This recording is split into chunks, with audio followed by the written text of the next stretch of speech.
శుద్ధ హృదయం కలుగజేయుము శుద్ధ హృదయం కలుగజేయుము నాలో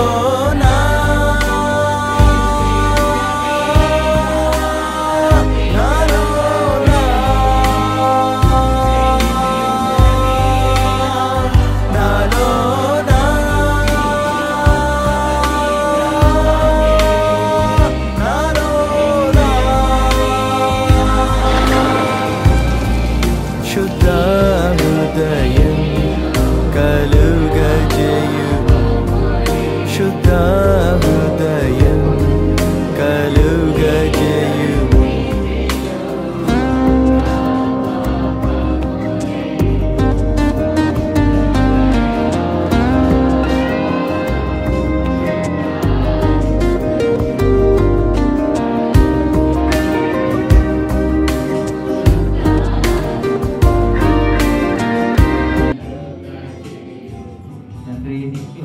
కలుగజేయము తండ్రి.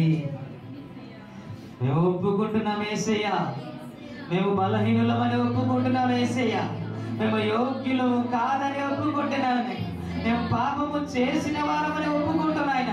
అనేక బలహీనత మాలో ఉంది నాయన. నీ సన్నిధిని ఆశ్రయిస్తున్నాము నాయన, నీ రక్తాన్ని ఆశ్రయిస్తున్నాము నాయన. ప్రభా మమ్మల్ని కనికరించండి యేసయ్యా, నీ రక్తంతో కడిగి పరిశుద్ధపరచమని, యోగ్యులుగా మార్చమని, పరిశుద్ధులుగా మార్చమని, పరిశుద్ధురాలుగా మార్చమని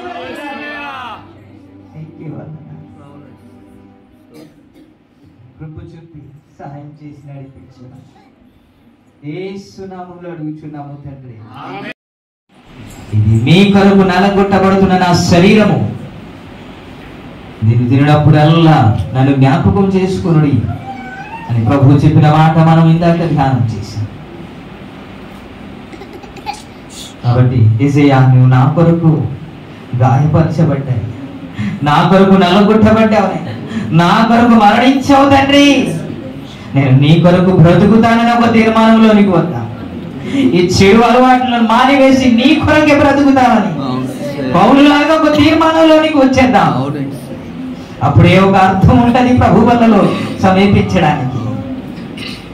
నేను కూడా ఒప్పుకుంటున్నాను యేసయ్యా, నీ చిత్తానుసారంగా ఈ రోజు నుంచి చేస్తానయ్యా, అలాగున జీవిస్తానయ్యా, నీకు మహిమకరంగా జీవిస్తానయ్యా, నన్ను సహాయం చేయమని ఒప్పుకుంటూ ఆయన శరీరానికి సాదృశ్యమైన ఈ రొట్టెను అందరూ ఒకేసారి భుజించండి. ప్రతి ఒక్కరు క్రొత్త నిబంధనపు రక్తం,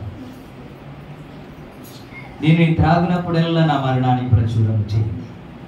ఇంకా అనేక మంది నశించిపోతున్నారు, అనేక మంది చనిపోతున్నారు, అనేక మంది నరకానికి వెళ్ళిపోతున్నారు, దేవుని ప్రేమను ఎరుగక ఇంకా నాశనం అయిపోతున్నారు.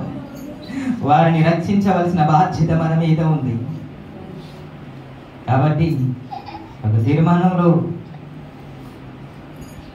వచ్చేసి, ప్రభువా ఈ రోజు నుంచి నీ ప్రేమను ప్రచురం చేస్తానయ్యా, ఆ శిలువను గురించిన ప్రేమ ప్రచురం చేస్తానయ్యా నీ ప్రభు సన్నిధిలో ఒప్పుకుంటూ మన రక్తానికి సాదృశ్యమని ద్రాక్ష రసాన్ని అందరూ ఒకేసారి త్రాగండి. ప్రతి ఒక్కరు త్రాగుతాం.